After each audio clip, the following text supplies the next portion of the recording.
சற்றுமுன் வெளியே இருக்கக்கூடிய முக்கிய அறிவிப்பு, state bank, Canara bank, Indian bank, ஐஓபின்னு சொல்லிட்டு நீங்க எந்த பேங்க்ல அக்கவுண்ட் வச்சிருந்தாலும் சரி, அனைத்து வங்கி வாடிக்கையாளர்களுக்குமே தற்போது ஆர்பிஐ ஆனது ஒரு முக்கியமான அறிவிப்பு வெளியிட்டிருக்காங்க. கட்டாயமா பாருங்க. உங்களுக்கு குஷியான தகவலுமே வெளியே இருக்கு. நீங்க இப்ப தான் நம்ம சேனல புதுசா பார்க்குறீங்கன்னா, மறக்காம சப்ஸ்கிரைப் பண்ணிக்கோங்க. அப்பதான் இது போன்ற பயனுள்ள தகவல் உடனுக்குடன் கிடைக்கும். சரி வாங்க வீடியோக்குள்ள போலாம். ஒட்டுமொத்த வங்கிகளையும் கட்டுப்பாட்டுல வச்சிருக்கக்கூடிய ரிசர்வ் பேங்க் ஆஃப் இந்தியான்னு சொல்லக்கூடிய ஆர்பிஐ ஆனது ஒரு புதிய விதிமுறைய கொண்டு வந்திருக்காங்க. அதாவது நீங்க ஒரு பேங்க்ல போயிட்டு புதிதாக அக்கவுண்ட் ஓப்பன் பண்ணாலும் சரி, இல்ல ஏற்கனவே அக்கவுண்ட் வச்சிருந்தாலும் சரி, உங்களுக்கு பார்த்தீங்கன்னா, ஆட்டோமேட்டிக்கா கிரெடிட் கார்டு குடுப்பாங்க. அதே மாரி ஒரு சில பேங்க்ல பார்த்தீங்கன்னா, உங்க பர்மிஷன் இல்லாமலே நெறைய ஸ்கீம்ஸ்ல பார்த்தீங்கன்னா, உங்கள சேர்த்து விட்டுருவாங்க. அதாவது அது உங்களுக்கு தெரியாமலே இருக்கலாம். அது எப்படி தெரிய வரும்னா, மாதம் மாதம் உங்களுடைய அக்கவுண்ட்ல இருந்து ரூ. 10 இல்லன்னா குறைஞ்சது ரூ. 100 இந்த மாரி தொகை பார்த்தீங்கன்னா, போய்க்கிட்டே இருக்கும். இது ஏதாவது ஸ்கீம்க்கு பார்த்தீங்கன்னா, எடுத்துக்கிட்டு இருப்பாங்க. ஸோ, ஆனா உங்ககிட்ட கேட்காமலே அவங்களே பார்த்தீங்கன்னா, அப்ரூவல் குடுத்து இந்த ஸ்கீம்ல இணைச்சு விட்டுருப்பாங்க. இது மருத்துவ காப்பீடு ஸ்கீமு, இல்லனா டெர்ம் இன்சூரன்ஸ் இந்த மாரி ஏதாவது ஒரு ஸ்கீமா இருக்கும். ஒரு வேள உங்க பேங்க் அக்கவுண்ட்ல இருந்து மாசம் மாசம் ரூ. 110 ரூ. 150 சொல்லிட்டு காணாம போகுது அப்படின்னு, நீங்க பேங்க்ல போய் நேரடியா கேட்டா தான் சொல்லுவாங்க. இந்த மாரி ஸ்கீம்ல பார்த்தீங்கன்னா, நீங்க சேர்ந்திருக்கீங்க அப்படின்னு.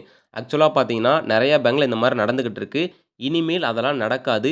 உங்க பர்மிஷன் இல்லாம பார்த்தீங்கன்னா, இனிமேல் இந்த மாரி ஸ்கீம்ல பார்த்தீங்கன்னா, சேர்த்து விடக்கூடாது அப்படிங்கிறத ஸ்ட்ரிக்ட்டா சொல்லியிருக்காங்க.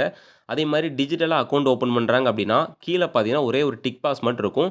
அத நீங்க டிக் பண்ணிட்டாலே, உங்களுக்கு கிரெடிட் கார்டு, டெபிட் கார்டு மற்றும் இந்த மாரி வங்கி சம்மந்தமான சேவைகள்ல நீங்க சேர்ந்துக்கலாம் அப்படின்னு சொல்லிட்டு, அதுக்கு எல்லாத்தையும் நீங்க சம்மதிக்கிறதுக்காக தான் அந்த டிக் மார்க் குடுத்துருப்பாங்க. ஸோ, அதையுமே நெறைய பேர் டிஜிட்டலா படிச்சு பார்க்காமலே பண்ணியிருப்பீங்க. ஸோ, இனிமேல் பார்த்தீங்கன்னா, அந்த தவற வந்து பண்ணக்கூடாது அப்படின்னு பேங்க்கு பார்த்தீங்கன்னா, புதிதாக விதிமுறைய கொண்டு வந்துட்டாங்க.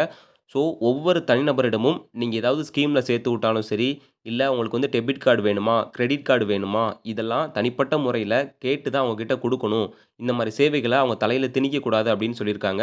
ஸோ, இது வரக்கூடிய ஜூலை 1, 2026 முதல் பார்த்தீங்கன்னா, அமலுக்கு வரப்போது. எந்த வங்கியினுடைய வாடிக்கையாளராக இருந்தாலும் சரி, அவர்களுக்கு என்ன தேவையோ மற்றும் அவர்களுடைய பொருளாதார நிலைமை என்ன? அத தெரிஞ்சு தான் பார்த்தீங்கன்னா குடுக்கணும்.